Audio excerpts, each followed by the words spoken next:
L'été au cœur de l'information.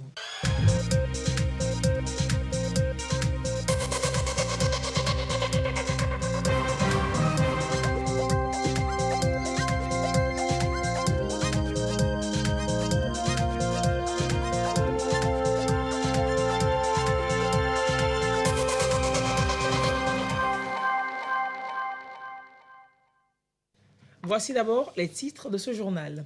Pour assurer l'identité et la sécurité de vos biens immobiliers et maisons, l'Office togolais des recettes lance le recensement foncier. Les communes d'Aguenivé 1 et 2 sont d'abord concernées. L'opération proprement dite démarre le 22 mai prochain. Bouffée d'oxygène pour les entrepreneurs togolais dans le secteur de l'agriculture et celui des bâtiments et travaux publics. Bank of Africa et BKG Distribution scellent un partenariat pour leur faciliter l'accès à de l'équipement de qualité. Nous en parlerons dans ce journal. Et puis sport et loisirs, courir 10 km tout en couleur et dans une chaleureuse ambiance. Belle manière de se maintenir par l'activité physique tout en s'exerçant aux acquis de gestion de projets événementiels. L'initiative est portée par les étudiants de la Lomé Business School et elle a rassemblé dernièrement près de 5000 personnes à Lomé. Bonsoir madame, bonsoir monsieur. Fin à Lomé ce samedi de la 3e réunion régionale du Conseil de l'entente pour la prévention de l'extrémisme violent. 3 jours d'échange et de partage entre les acteurs impliqués dans la sécurité dans ces différents pays et ils se conviennent d'une action commune. Urich Amiga. 85 participants, 5 pays du Conseil de l'entente représentés, en plus du Ghana. 3 jours de travaux assortis de rapports et recommandations pertinents pour venir à bout de la menace sécuritaire sous-régionale. Une approche centrée sur la sécurité humaine, des espaces de dialogue plus étendus, nécessité d'une collaboration avec le Ghana, de meilleures politiques publiques en matière de prévention contre l'extrémisme violent. Également, la mobilisation de tous les acteurs à tous les niveaux, ainsi que le financement. Des axes prioritaires définis, un repère pour le Conseil de l'entente qui compte bien écarter le danger. Au regard de l'ampleur sécuritaire devenue plus que jamais préoccupante dans l'espace entente et sous-régional, de l'importance des chantiers que nous venons d'ouvrir durant cet atelier, il nous revient dès à présent de faire un suivi rigoureux par nos États membres, leurs structures dédiées et les acteurs de la société civile afin de continuer à conjuguer leurs efforts pour faire face aux défis de l'extrémisme violent et ainsi espérer obtenir des réponses durables. Je puis vous assurer de mon engagement et de ma détermination pour une mise en œuvre et un suivi effectif des différentes actions proposées. Le sujet est tout aussi crucial et il faut l'aborder efficacement. Ces conclusions et recommandations seront soumises à la prochaine réunion annuelle des ministres en charge de la sécurité, au Conseil des ministres et à la conférence des chefs d'État en vue d'une adoption. Le Togo nourrit l'espoir. Je suis persuadé que nous avons contribué tant soit peu à une meilleure appropriation de la thématique par les autorités nationales, locales et les acteurs non étatiques de l'espace entente. Je vous félicite donc et vous invite tous, chacun à son niveau de responsabilité, à continuer à œuvrer en permanence pour que nous puissions définitivement, ou du moins significativement, vaincre le phénomène de l'extrémisme violent. Se réunir, rester et travailler dans une synergie d'action pour gagner le pari de la stabilité sous-régionale et de la paix. Cela n'a pas de prix. Les différents pays sont engagés pour la cause. L'autorité de régulation de la commande publique, ARCOP, anciennement autorité de régulation des marchés publics ARMP, poursuit sa tournée nationale pour se présenter au public et présenter surtout son paquet de nouveaux textes avec les innovations portées pour lui insuffler plus de dynamisme. L'étape de son côté nous est rapportée par Désiré Aloy. L'ARMP, l'autorité de régulation des marchés publics, change de dénomination. Elle devient ARCOP, l'autorité de régulation de la commande publique. Elle est l'une des réformes introduites en 2021 dans l'institution. Des tests d'application de passation des marchés publics et délégation de services publics ont été revus. Le besoin de relecture du cadre a engendré de nouveaux tests qu'il faut apporter à la connaissance des populations. Maires, secrétaires généraux de communes, responsables de passation des marchés publics, opérateurs économiques de la région centrale sont informés. Il faut que nous nous conformons à la feuille de route gouvernementale pour les investissements nationaux et étrangers. Et c'est ce qui a été pris en compte. Les changements majeurs qui vont intervenir, il y aura la célérité qui est recherchée. Les délais ont été considérablement réduits.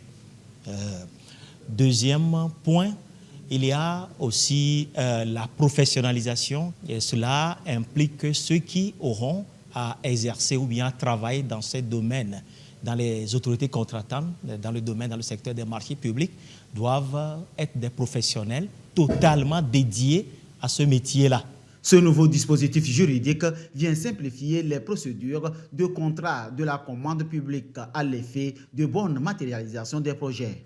Et nous apprécions sincèrement cette rencontre qui permet aux maires de s'informer sur les innovations qui ont été introduites, ceci pour alléger un peu la lourdeur administrative qu'il y a eu dans les passations de marché. En tant que pièce maîtresse de la commande publique, la PRMP devrait avoir tous les outils. Et avant, il faut 180 jours pour passer un marché public, ce qui rallonge vraiment les délais. Aujourd'hui, c'est 90 jours calendaire. Et je crois que ça donne la sérénité dans le travail.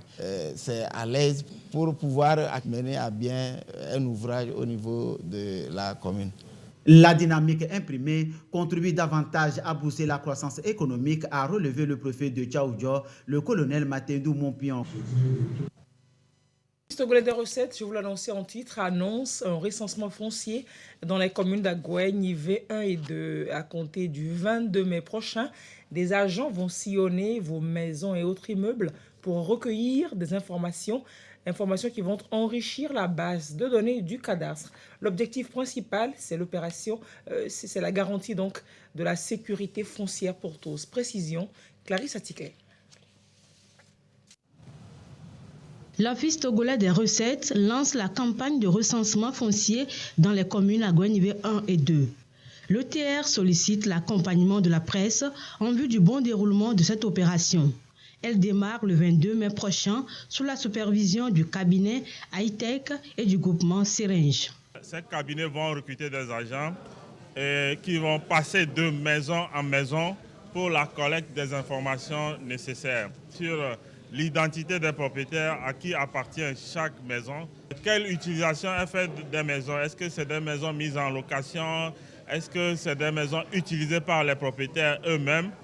Est-ce que c'est des maisons utilisées à but commercial? C'est toutes ces informations qui vont être collectées pour enrichir la base de données cadastrales. Ce projet de recensement foncier est financé à 300 millions de francs CFA par l'Agence française de développement. Outre l'enrichissement de la base de données du cadastre, il va permettre la digitalisation des procédures en vue de la délivrance des titres fonciers en un temps record. Les données collectées vont également servir à la sécurisation foncière, dans la mesure où les titres fonciers qui ne sont pas géoréférencés, c'est-à-dire tous les titres qui sont créés avant 2007, nous allons, au cours de cette opération, les géoréférencer et les intégrer à la base de données cadastrales. Ça va permettre de ne plus créer 2 titres sur une même parcelle et aussi de traiter de manière accélérée les demandes de titres fonciers qui sont soumis au niveau du cadastre. Et le troisième volet de cette opération, c'est que cette opération va aider à l'adressage de ces 2 communes-là. 80% des affaires en jugement dans les tribunaux concernent le foncier. Les responsables des communes Agoué Nivé 1 et 2 expriment ici leur satisfaction et leur disponibilité à accompagner cette campagne de recensement afin de mettre leur population à l'abri des litiges fonciers. Nous ne faisons que traiter les problèmes fonciers au niveau des communes. Chaque jour, les gens se plaignent. C'est des gens qui construisent dans les rues. C'est les doubles ventes. Et nous-mêmes, au niveau du développement de notre commune, nous devons avoir des données. Si nous voulons programmer, par exemple, la collecte des ordures ménagères, nous devons connaître quels sont le nombre d'habitats qui se trouvent au niveau de nos communes. Donc, il serait intéressant de maîtriser la commune, de maîtriser les chiffres. L'opération va durer 3 mois. La presse sera donc le porte-voix pour amener les populations de ces 2 communes à adhérer au processus en vue de la réussite de l'opération. Les populations sont appelées à réserver un bon accueil aux agents recenseurs et à leur fournir les bonnes informations. Vous le savez, la terre est un facteur de production majeur pour les entrepreneurs qui doivent se réjouir de cette opération et pour également leur faciliter l'accès à de l'équipement de qualité. Bank of Africa signe une convention avec la société Bonkongu Distribution. C'était vendredi que cette synergie a été actée à Lomé devant les caméras de la télévision togolaise. Détail Norbert Agbedanou, Dodo Waré. Un contrat de 72 mois au profit de la population togolaise.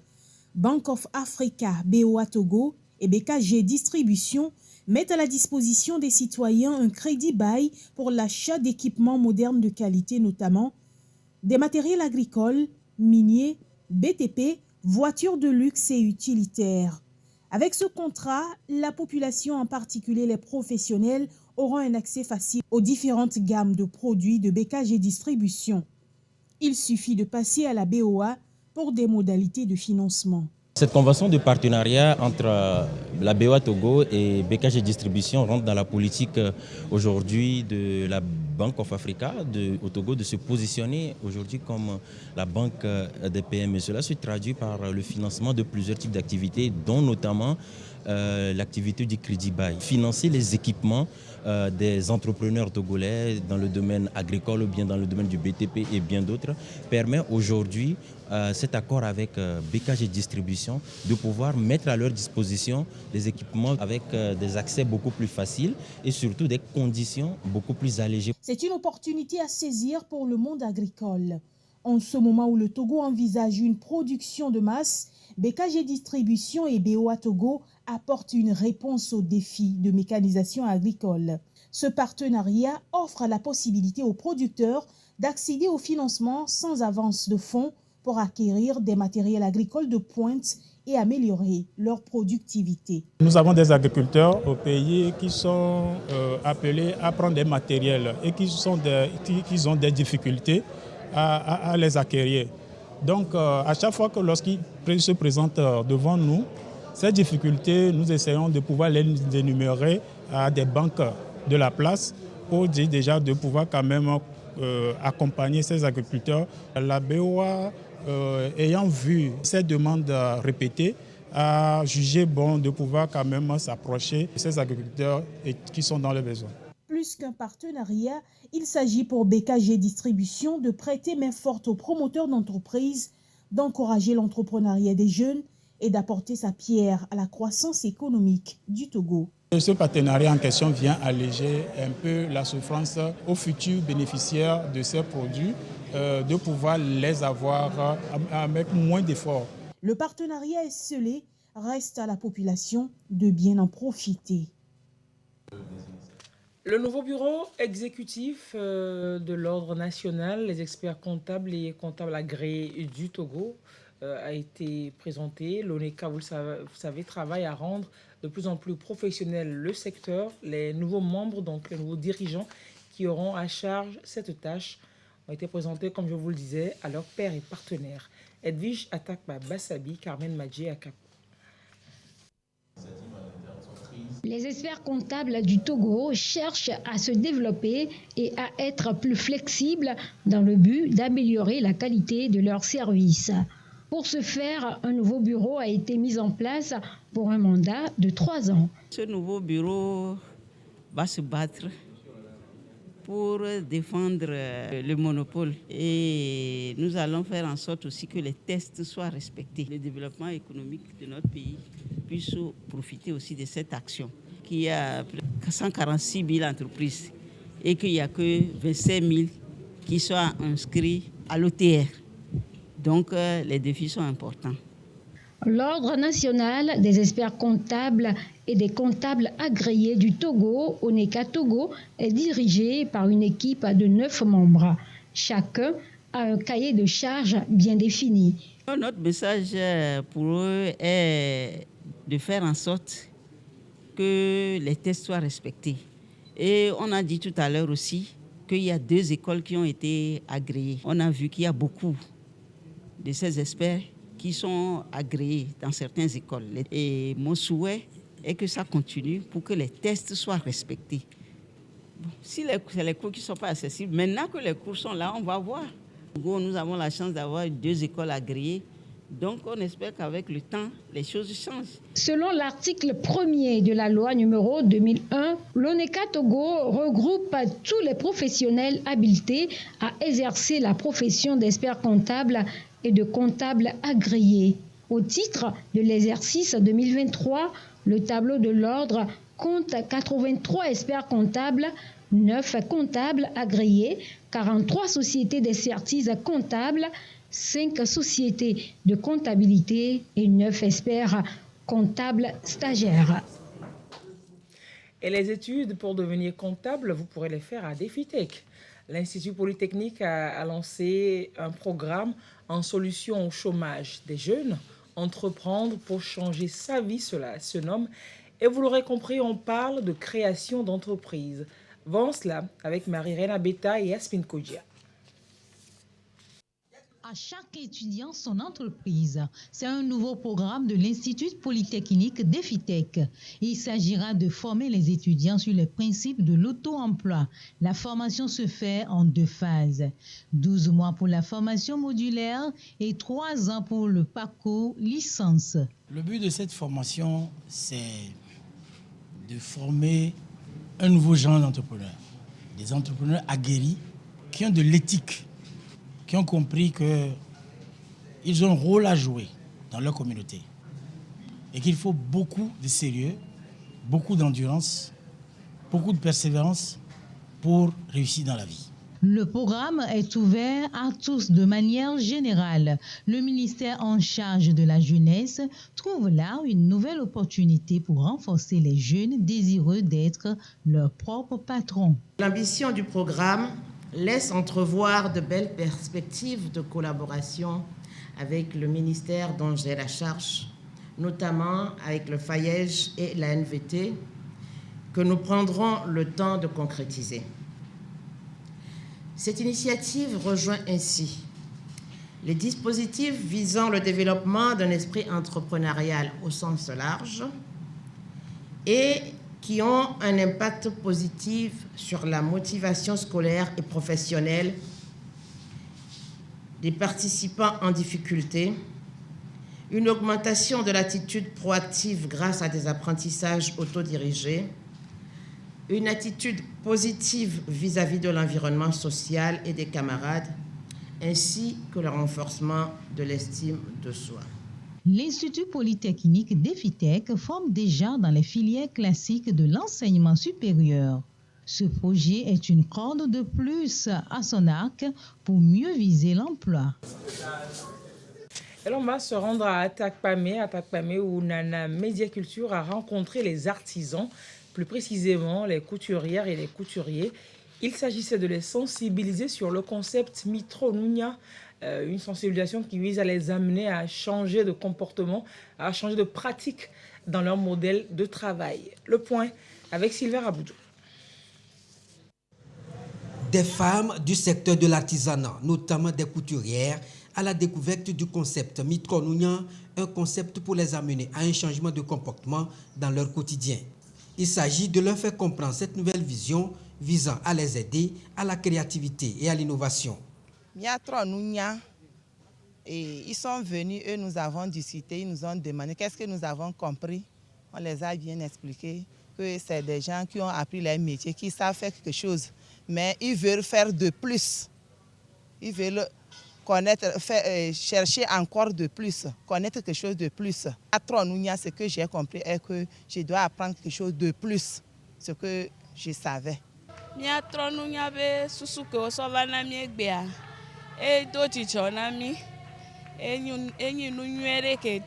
Nous sommes très contentes de cette initiative car nous avions compris que c'est une idée qui va vraiment nous aider à faire prospérer nos activités.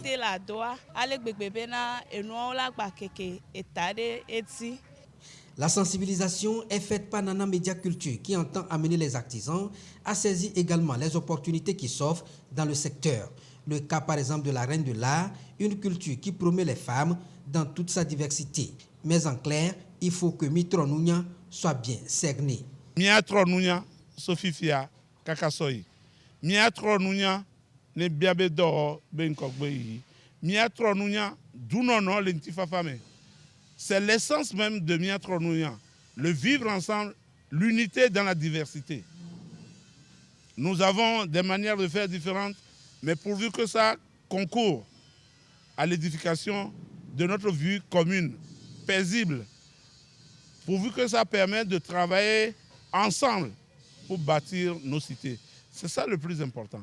L'ambition, c'est de motiver davantage les femmes à des initiatives novatrices pour plus de prospérité dans leurs différentes entreprises. Hors du Togo, chaleureuse cérémonie sous la pluie. Ce samedi à Londres pour le couronnement du roi Charles III. 8 mois après la mort d'Élisabeth II, l'intronisation du nouveau couple royal en grande pompe normalement offrait aux Britanniques et au monde un de ces moments historiques. Ils se préparent à vivre l'une des journées les plus mémorables de leur existence. Parmi ces 2300 invités à l'abbaye de Westminster, des artistes, des hommes et femmes politiques, comme ici d'anciens premiers ministres britanniques, mais aussi le prince Harry, qui, bien qu'ayant rompu avec la monarchie, a fait le déplacement sans sa femme Meghan. Charles III et son épouse Camilla se rendent d'abord à Buckingham Palace, où ils montent à bord d'un carrosse afin de rallier l'abbaye de Westminster. Un parcours long de 2 km et qui traverse le centre de Londres. À la fin de la procession, plus aucune vitre ne cache le couple royal. Tous deux pénètrent à l'intérieur de ce lieu sacré qui changera à jamais leur statut. Pour ce jour si spécial, Charles III revêt le manteau d'État de son grand-père George VI. Pour la reine, c'est une robe ivoire brodée de fleurs. Place ensuite à 2 heures de cérémonie dirigée par l'archevêque de Canterbury, Justin Welby. Il s'agit là du chef spirituel de l'église anglicane. Sont présentés d'abord les accessoires symbolisant le rôle du roi, comme le sceptre ou encore la couronne. Puis Camilla défile devant la foule d'invités, suivie de son époux. Charles III commence par prêter serment sur la Bible. Moi, Charles, je professe, témoigne et déclare solennellement et sincèrement devant Dieu que je suis un fidèle protestant et que, conformément à la véritable intention des textes qui garantissent la succession protestante au trône, je soutiendrai et maintiendrai les 10 textes dans toute la mesure de mes pouvoirs, conformément à la loi.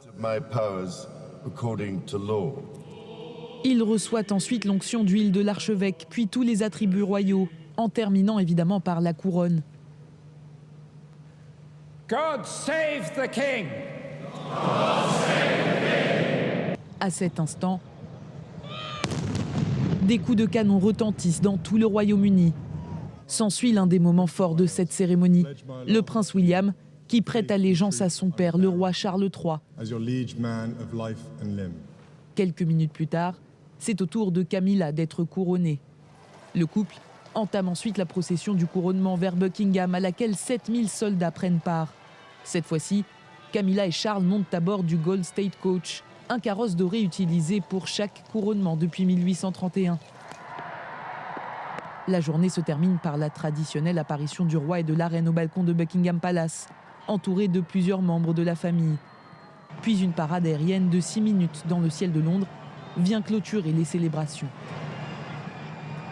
Très belle cérémonie, effectivement. Finale dimanche dernier de la 2e édition du concours national d'éloquence et de plaidoirie, génie des lycées. Ils étaient 20 concurrents au départ, venus de différentes écoles de chaque région du Togo. 3 ont été distingués et primés à l'arrivée. Ida Adessou, Marie-Thérèse Nabédé, Gisèle Kozona pour le reportage. 20 concurrents à cette grande finale du concours national d'éloquence et de plaidoirie. Génie des lycées, Deuxième édition. 2 minutes 45 secondes chacun pour argumenter sur ce sujet.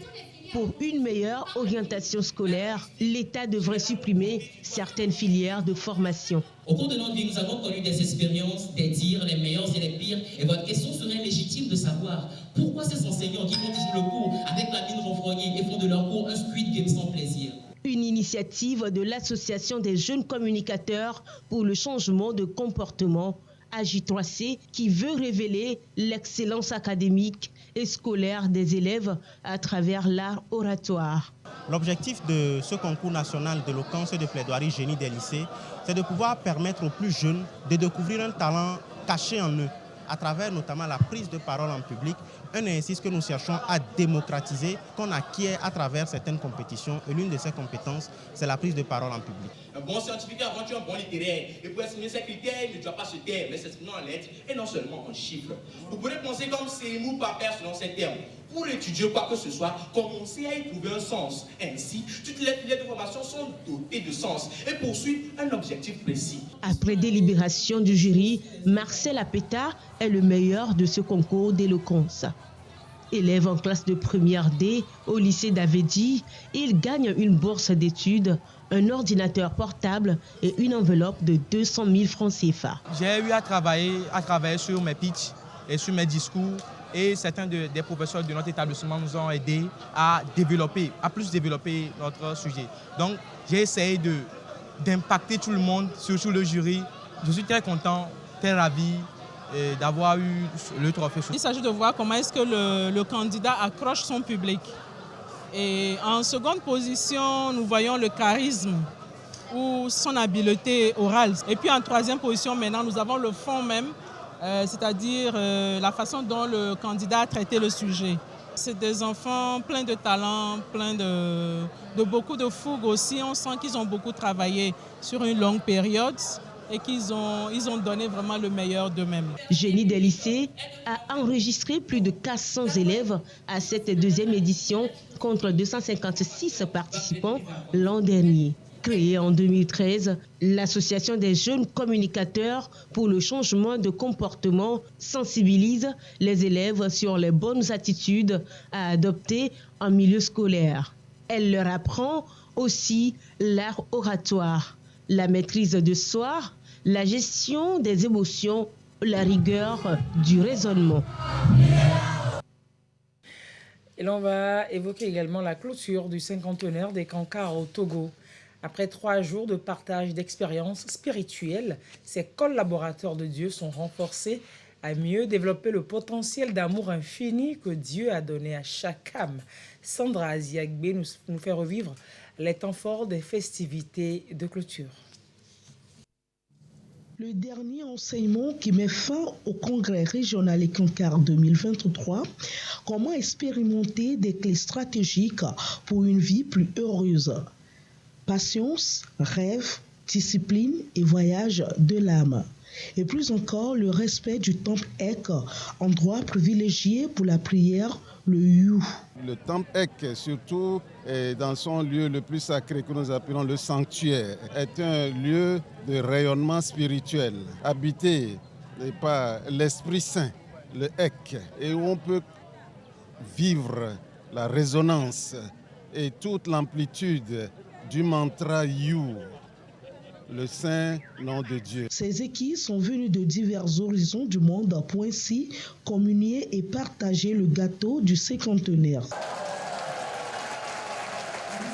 Nous avons eu à écouter beaucoup de causeries parce que l'essentiel des enseignements sacrés des Cancars est axé sur l'amour divin.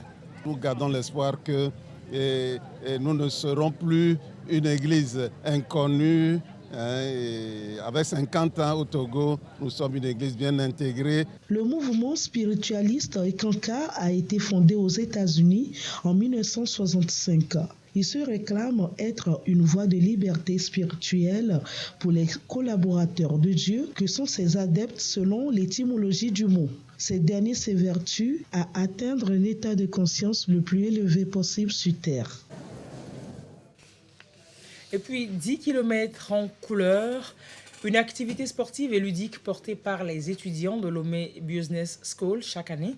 Ce qui est remarquable, c'est qu'avec uniquement un téléphone et puis de la data, les étudiants ont pu obtenir 4 856 inscrits pour cette course très colorée aux multiples objectifs. Regardons avec Christine Pechekialoudé.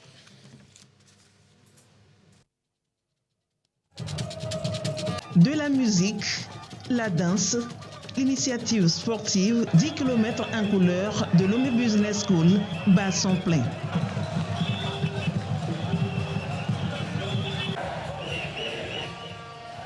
L'activité est pensée et portée par les étudiants de cet établissement d'enseignement supérieur. Coureurs, marcheurs, près de 5000 participants. Nous voulons remercier tous nos participants qui ont permis de concrétiser le bon esprit dans un bon corps qui fait partie des valeurs de Lomé Business School. Donc on remercie l'ensemble de nos partenaires, particulièrement le soutien de l'ambassade de Chine. Lomé Business School offre des formations post-bac notamment en management et en système d'information. Classée 6e Business School en Afrique subsaharienne, elle accompagne ses étudiants dans la mise en pratique des formations acquises. L'activité 10 km en couleur rentre dans ce contexte. C'est des jeunes qui ont communiqué pour atteindre les 4800 et quelques sans budget. En gros, ils ont utilisé leur téléphone, ce qu'ils savent faire, pour pouvoir communiquer. Déjà, un grand bravo aux étudiants dans leur formation. Ils ont pour rôle de piloter, d'imaginer des activités, de les piloter jusqu'à la mise en place et à la réalisation. Et à chaque fois, c'est avec des objectifs. Donc du coup, le premier objectif de cette course-là, c'est que des étudiants, comme on est une école de business school, puissent mettre en application tout ce qu'ils ont appris en tant que businessman ou dans une école de management, qu'ils puissent le mettre en application. L'autre objectif, vous savez, même au niveau du gouvernement, il y a des initiatives aujourd'hui pour encourager la population à faire réellement du sport. Nous aussi, on contribue justement à ce. Nous avons travaillé très dur et là, maintenant, c'est le moment de se reposer, de détendre un peu. 10 km en couleur est l'une des activités pour marquer aussi les 10 ans d'existence de Lomé Business School. On a d'autres activités, des surprises qu'on organise pour la population. Et donc, il y a une équipe des étudiants qui organisent une activité pour la fête des mères. On a également une dictée qu'on veut faire, donc dictée en plein air. On a aussi une activité innovation, talent et excellence à Lomé. L'ambassade de Chine est le sponsor officiel de cette activité sportive et ludique qui, en plus du renforcement de la collaboration entre les étudiants de Lomé Business School et d'autres jeunes, entend participer à l'atteinte des ODD 3 et 4, la bonne santé, le bien-être et l'éducation de qualité. Allez, les couleurs, c'est toujours beau pour la vie. Merci d'avoir suivi ce journal. À 22h30, vous serez en compagnie de Abilé Nyasingbe. Rendez-vous demain pour vous et moi à 20h. Au revoir et à très bientôt.